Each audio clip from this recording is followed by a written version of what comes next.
show when it comes to like Fresh and Fit. We're like, this is not what it is. Yeah, like this yeah, is yeah. legitimately a matchmaker is here trying to bridge the gap of understanding between the men and women. I love that. That is so awesome, especially in like how divisive things have gotten.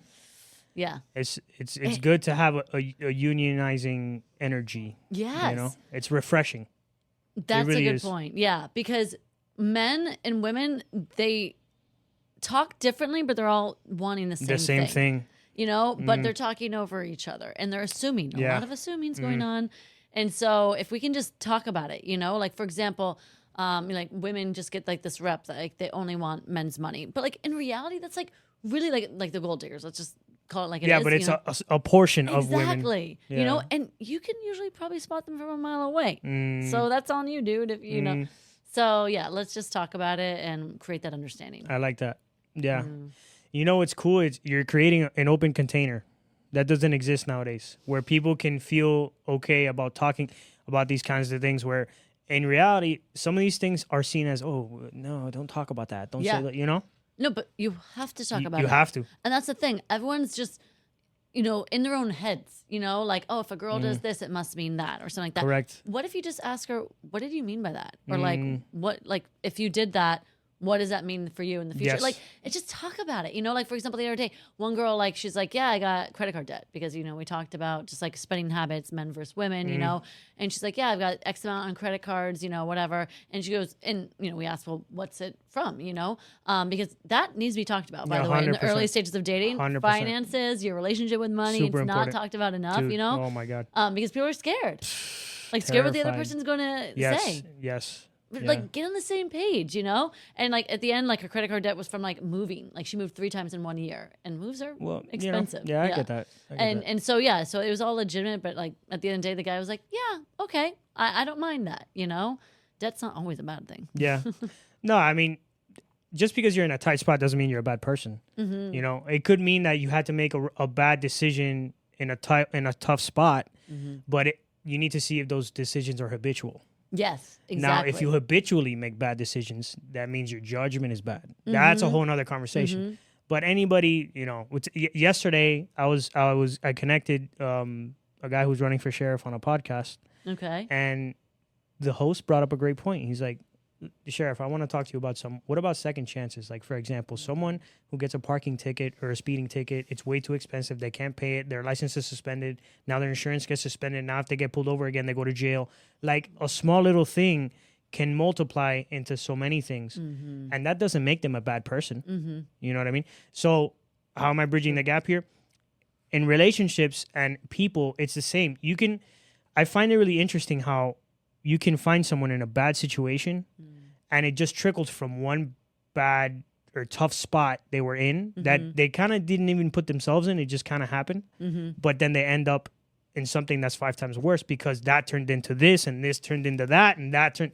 So I think it's interesting how we have to discern with judgment about, if we're talking about relationships, you have to discern with judgment, like, okay, this person's in a tough spot, but that doesn't make them stupid, or that doesn't make them a bad person, or that doesn't make them, you know what I mean? Yeah. 100%. You have to isolate the situation. 100%. So yeah, and as anyone single watching this, you know, and let's say you're on a first date with someone and they drop a bomb like, I didn't really know how that settled. Like, you know, I don't, the parking ticket, and now, temporarily I lost my license Or years whatever, ago for 6 months, and you want to be like, oh my gosh, how could it be so reckless to lose their license, you know? But is there a pattern of that in their life? Yeah, now That's we're talking. why you have to start asking better questions. Yep. You know, and you'll get better answers. And be genuinely interested. Yes. Don't ask for the sake of trying to find something, being like, aha! 100%. You know, just ask because you're interested and you care about the person. I dare people to judge less and just ask more questions and accept more and listen, active listening. Again, people are like creating their little story in their head. Like, yeah, exactly what you said. Like, and when they say that, then Bro. yeah. No, it's unfortunate. So I watch a ton of podcasts. I'm in love with my podcast Mount Rushmore is Joe Rogan, Patrick Bet-David, Chris Williamson. You know who that is? No. Chris Williamson, no, but No. Joe Rogan and Patrick Bet-David, of course. Well, Chris Williamson has a podcast called Modern Wisdom. Oh. And he interviews all kinds of people. His thing in life is just to become like the best person possible. It's like his body, his relationships, his mind, everything, right? So he interviews someone from the dating scene. This is old school though. You remember a guy by the name of Neil Strauss? You remember that? No. Did he invent some like method for men? No. No. He just became well known because he wrote a book about going into that world. Like he became a part of, went into the world of the male kind of dating scene pickup artist stuff, and it became a legendary book. It's a bestseller. Almost every man on the planet has read it. It's called The Game. Yes. Okay. So yes, I know this guy. So funny enough, I mean he's evolved eons past that. Like he's the type of person, he says that whenever he hurdles an obstacle in life, he kind of takes it on, and if it's interesting, if what he found out is interesting, and the journey he went through is interesting, he writes a book about it. That's basically his life. Which makes millions. I like to do that. Yeah, he makes a lot of money. So, I remember him talking about, like, he went from courting women, like learning how to court women, to now learning relationships, and it was like night and day. And now he's learning parenting. Oh, so it's like the evolution of his life, right? That's cool. And he talks about relationships. He said, the answer was almost always to stop myself in my tracks whenever I felt triggered by something she did and cut the... He did a lot of work on himself from trauma and like different things he went through. And he said the answer was almost always whenever I hated something about her that I thought she was doing to me, to stop for a second, like reset myself and analyze what I'm doing in the situation and stop that behavior and start a new behavior and reflect compassion or concern or care to the other person. He says every time, and it worked every single time. That's when beautiful. He was in her, and it makes sense if you think about it. You can't control how other people react, but you can control how you react. Exactly. You know, and you can apply that to dating. By the way, 100%. It's to have more compassion for other people, and I think that it's so easy for us in our minds, in our day to day, and don't get me started on social media. You know, when you tune into social media, you can just hear 100 different things that this is how a man's supposed to act. This is how a woman's supposed to act. And horrible. That you're not listening to you're not stopping and pausing to listen to your own true voice. How do I actually feel about this? You know, 100%. And the evolution and in relationships. You know, when it comes to the conflict, and you can start in everyday relationships right now. By the way, if you're not in a relationship, apply this to your friendships, apply this to your family relationships, and there's tons of obstacles 100%. that we come across, and we can practice clear, healthy communication right now in our everyday relationships, where it'll help you long term. 150%. And no, that's so true. Yeah, you just have to stop and you have to like listen. Where's my role with this? Yeah, and own it. Because by the way, where I was going with this is that dating, similar to relationships, is just looking yourself in the mirror and owning clearly what I'm doing. If I want to be in a long term relationship, because being single is a choice, and clearly what I'm doing right now isn't working.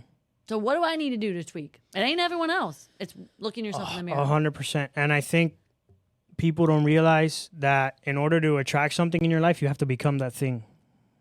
Absolutely. Oh my! We hear it all the time, right? I wrote it in my journal. I journal every night. Three or four nights ago, I wrote, "You have to become what you want. Like become what you seek." And then I was just like, yeah, you know, reverse engineer it, right? So you want a beautiful woman that maybe looks XYZ and she is ambitious and I don't know, I'm making this up, you know, but she's world traveled.